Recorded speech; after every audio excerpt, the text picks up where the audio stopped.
Hey, what's going on, friends and family? My name is Skylent, and it's been a little bit since we've done a video like this, but hopefully you can open up your earballs and listen to me rant and ramble. This is kind of like a podcast thing. Don't really mind the gameplay, but, you know, we're going to be talking about Bethesda's announcement at E3 here about the Creation Club and what that exactly means. I really want to kind of just jump into the point, though, okay? But I want to say that, please, whenever, you know, I'm talking, hopefully you watch the whole video, but whenever you feel a need, please actually type in the comments below. I love having a back and forth conversation with my community, with the people that watch my videos. I don't know if you've seen any other YouTube video, but I respond more to comments in videos, on stream, and literally in the comment section more than any other YouTuber, factually, probably, maybe. I might be making that up, but I do it a lot. Anyways, so today, paid mods. Are they back? Do we get them? I think it's a little bit different. It's a little bit different this time, but let's go ahead and address what happened previously with paid mods, because I think a lot of people might have a misconception of what happened previously and why it didn't quite work out. So you might be thinking that paid mods didn't work out just because everybody had a very negative vocal backlash, like everybody hated it, because everybody loves free stuff. Why not? Except for content creators. Content creators would like to get paid for the content that they make, especially since some of the stuff is literally professional quality. Some of the stuff they actually like hire people on, they get like actual voice actors and things, and they publish legitimate actual expansions, you know, things that remake entire games, or they are an entire game in themselves. Some mods actually do go on to become full-on titles. Anyways, so people love playing free things, though, and I know that. And I'm somebody who is a champion of free-to-play. I think every multiplayer game ever should probably go free-to-play. There's very rare exceptions to that. I'm pretty much in favor of being free-to-play. And yet I still feel, well, I guess, you know, I did go to school for game design, and I did make a lot of maps, and I used to make a lot of content for games myself. So maybe that's why I feel that content creators do deserve to be paid if they are putting in the time and effort. They do. I maybe, you know, myself, I would probably go more of a donation route, and a lot of mods do that. But the idea, to me, that somebody could make, you know, a whole team of people actually could make this giant, let's say Skyrim. They could make like a whole giant expansion to Skyrim, add a whole new area and quest, fully voice acted. It's basically like almost, you know, comparable to Bethesda quality or better. You know, debatably, a lot of these mods really are. And people, they add this chunk of content for just completely free. I think it would be cool if those people could get paid. I know that there's this whole debate of like, well, they get recognition and they can help get jobs, or you know, they do it for fun. Dude, they're doing work. You guys are enjoying that content. You know, some transaction needs to be made here. In my opinion, I think donations would be great, but paid mods, it's not so far-fetched to me. So, but what happened previously was not the fact that mods could be paid. A lot of people, yes, had a negative reaction to that, but I think that overall the prices were, one, probably too high because Valve took too much of a cut. I think, did Bethesda take a good chunk of change as well? Overall, way too much, you know, change was going to the wrong people. The content creators needs overwhelmingly like 90%. I mean, like a ton should be on them. That's how much they should get. You know, maybe whatever cut Steam gets for hosting a game on Steam, maybe that should be what it is. Maybe not, I don't know. But either way, this is not on Steam. And what happened previously was Steam took a pretty freaking big chunk of change, and they didn't really curate any of this. So I think the biggest backlash was really the fact that everything was kind of scammy and scummy, where people were taking mods, which, you know, they're free, dude. Go on like Nexus, check out all the mods, list them, download them, and then host them. Host them on Steam and just make a quick buck. And you could just you basically plagiarize. I mean, 100%, essentially, you are plagiarizing. Though the idea that mods are free, and I don't know, like, what is the ownership of mods? I don't know how all that works. It is a little bit, you know, dubious right there. You just like people stealing YouTube videos, putting it on Facebook, and then adding subtitles and stuff. It's like, fuck, man, how do you even claim to own it? I don't know, it just freaking sucks a lot. But anyways, so I think that was the big thing with mods, is they cost a little bit too much, and also the money was going to the wrong people, and sometimes literally to the completely wrong people entirely because they stole the mods. That was the big issue. And not only that, but you had the opportunity to buy these mods, which maybe it was a completely legitimate mod. Let's say that. Completely legitimate for Skyrim or something. You get a new fancy sword. However, you spent this money, you bought this sword, but it doesn't work with the other mods that you have, or it's incompatible with just the base game. Sometimes it just bugs out and stuff. then what? There's no quality control, there's no curation of the mods overall, and are you really getting your money's worth? So that's the big issue there. I think paid mods can work, absolutely. But they need to be completely of the highest quality, they need to be worth the money, so not too much, and they need to work. They need to not be buggy. So I think a lot of people are very scared of going into the modding scene. I know myself, it took me a lot to really get Skyrim running the way I wanted it to, and then when it did, it actually ended up crashing a lot. So for me, the mods definitely are cool, a reason to play Skyrim, but also a reason to hesitate with playing certain games. Because like Skyrim right now, or maybe Oblivion, right? Or a Morrowind. You want to go play these games, especially the older games, but then the mods will make it worth playing, as an older title. It'll, bump up the graphics and everything. But the only way you can play these games is with mods, and that's the reason you're playing these games, but at the same time, you're hesitant because the mods are so complicated. So wouldn't it be great?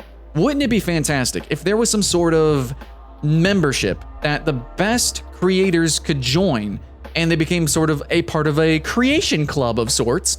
And then this was curated by just the best creators and their best creations from those creators, and then constantly upkept, constantly curated, constantly updated, so that it all works at least with the base game and probably generally with most mods. Now that's an idea that I think a lot of people actually are very excited for, as long as it's, fair, cheap, and as long as the content is legitimate.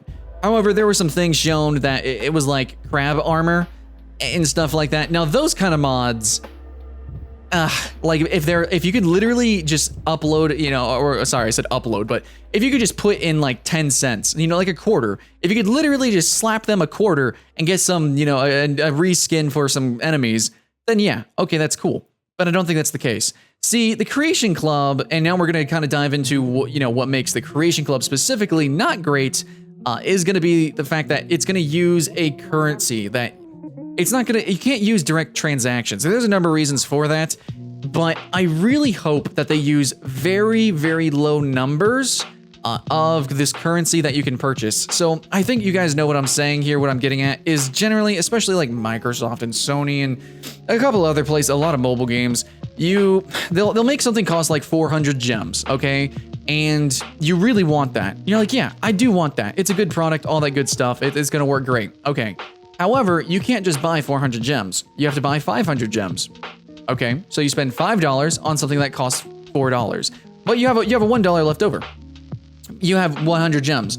So you either wasted $1, or the next time you go buy something, then it just kind of piles on. You have this waterfall effect, the snowball effect of just like this currency that just kind of sits there and piles up, and you essentially will never ever get fully your money's worth out of these digital goods. Because, the whole hot dog and hot dog bun issue is you don't have enough buns for the wieners or whatever, It's kind of like that. And there's reasons why those systems exist. However, I feel they should allow you to purchase smaller and smaller increments of their currency, the creation currency, to be able to, purchase these mods. If they do that, that'd be incredibly consumer friendly. I doubt they're going to do that, especially based on this whole, presentation that they did. It just seemed very, hey, investors, look at all this stuff we're doing, versus, hey, consumers, look at all this new, cool, exciting, explorative game design that we're doing. Yeah, no. Bethesda, we know you're rehashing fucking everything. Like it's just statistically, you didn't show anything new. Anyways, I just want to say that from this, presentation and from everything that Bethesda's been doing lately, and kind of the trend for gaming in general, actually, a lot of these companies, we can kind of just see that. I mean, it's really tragic, and it makes me sad. It makes me sigh and sometimes gasp and anger. It's like, oh, no way. Why?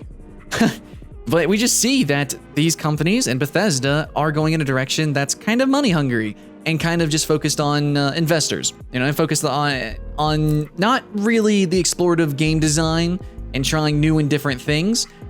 Though paid mods, that is kind of new, and maybe you could say it's explorative, but at the same time, I think it's more exploitive. More that. Yeah.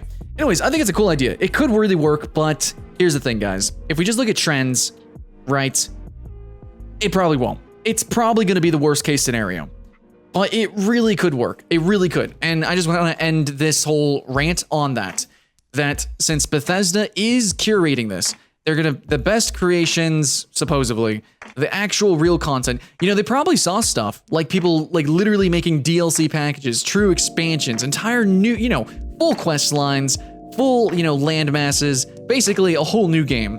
They're like, holy shit, guys. We Bethesda, we're pretty awesome. We made this game. Oh my God. And at the E3 thing, they just constantly were like, yeah, we did all these mods, man. Like, you know, you should thank us. We made this game. Even though all these games are really just fucking skeletons with no flesh on them, generally.